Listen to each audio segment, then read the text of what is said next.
नमस्कार बच्चों, कैसे आप सब? उम्मीद है अच्छे से होंगे। चलिए आज की क्लास शुरू करते हैं। आज करने जा रहे हैं हम कक्षा 5वीं का टॉपिक है हमारा वाक्य रचना। वाक्य रचना ये हमारा व्याकरण की बुक का 10वां लेसन है। शुरू करते हैं। बच्चों आपने पहले हमने पढ़ा था भाषा। भाषा क्या है ना? भाषा पता है आपको? भाषा पढ़ा हुआ है आपने।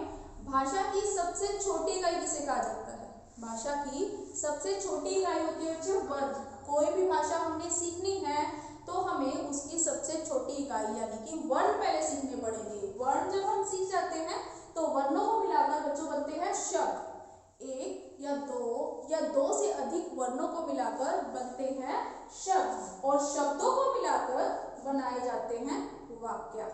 शब्दों को मिलाकर बनाए जाते हैं वाक्य। परंतु वाक्य बेटा ये नहीं है कि शब्द कोई भी शब्दों को इकट्ठा कर लो और उनको वाक्य बना दो। जैसे अगर मैंने कहना है रोहन पाठ ने किया याद, तो ये क्या है? शब्द तो है, इसमें वाक्य भी बन रहा है, पर क्या है इसका कोई अर्थ समझ नहीं आ रहा। वाक्य हमेशा वो होता है जिसका कोई अर्थ हो और एक व्यवस्थित रूप हो। जैसे होगा सही वाक्य क्या होगा? रोहन ने पाठ याद किया। रोहन ने पाठ याद किया, ये वाक्य सही वाक्य है। तो वाक्य वही होगा जिसमें एक व्यवस्थित रूप हो, शब्दों का व्यवस्थित रूप हो, तो वही वाक्य कहलाएगा। वाक्य का बच्चों आगे दो अंग होते हैं। वाक्य के आगे दो अंग होते हैं। एक होता है उद्देश्य और दूसरा होता है विधेय। एक होता है उद्देश्य और दूसरा होता है विधेय। उद्देश्य मीन अर्थ है कि जिसके बारे में वाक्य कहा गया है।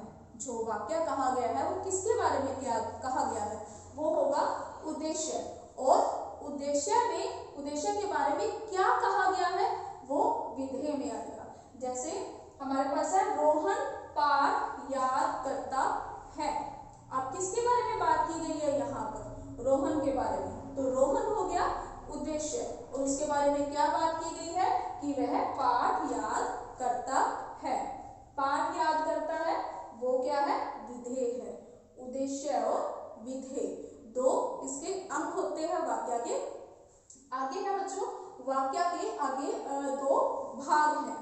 वाक्य के आगे दो भाग है। वाक्य कैसे बने, क्या किस प्रकार बनाए गए हैं, उसके बारे में है। इसको आगे दो भाग में हम डिवाइड करते हैं। एक है अर्थ के आधार पर और दूसरा है रचना के आधार पर। अर्थ के आधार पर अर्थात इसका जो भी वाक्य कहा है उसका क्या अर्थ है, क्या भाव है उसका, वो अर्थ के आधार पर आएगा। रचना के आधार पर अर्थात रचना कैसे की गई, किस प्रकार की गई, वो रचना के आधार पर होता है। आज हम करेंगे सिर्फ अर्थ के आधार पर।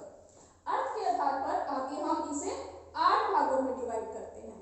अर्थ के आधार पर हम आगे इसको 8 भागों में बांटते हैं। पहला है हमारा विधानवाचक। विधानवाचक जिसमें हम एक सामान्य जानकारी देते हैं, वो आएगा विधानवाचक। जैसे मैंने खाना खा लिया या रोहन गाना गा रहा है, एक इसमें सामान्य जानकारी है, तो ये विधानवाचक के अंतर्गत आएगा।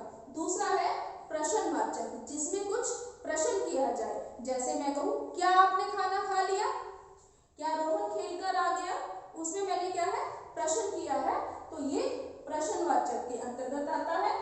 तीसरा है आज्ञावाचक। आज्ञावाचक जिसमें हम किसी को कुछ करने के लिए कहते हैं, कोई आज्ञा देते हैं कि जैसे आप खाना खा लो, आप अब खेल सकते हो, तो हमने इसमें किसी को आज्ञा दी है, तो ये आज्ञावाचक के अंतर्गत आएगा।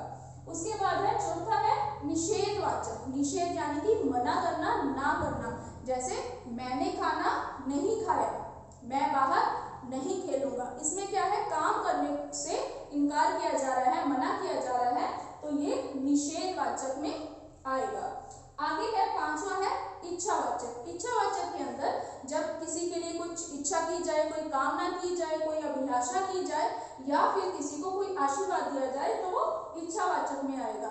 जैसे कहा जाए कि आप हमेशा ऐसे ही खेलो, भगवान की कृपा से आप हमेशा आगे बढ़ो, तो इसमें हमने इच्छा कर रहे हैं किसी के लिए अच्छे के लिए, तो ये इच्छावाचक के अंतर्गत आता है।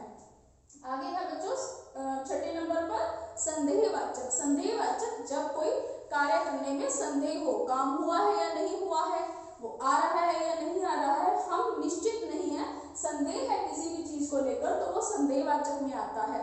जैसे शायद उसने काम कर लिया होगा, शायद वह रोहन बाहर खेलकर आ गया होगा, तो ये संदेहवाचक के अंतर्गत आएगा। शायद आ गया तो वो संदेह आ गया।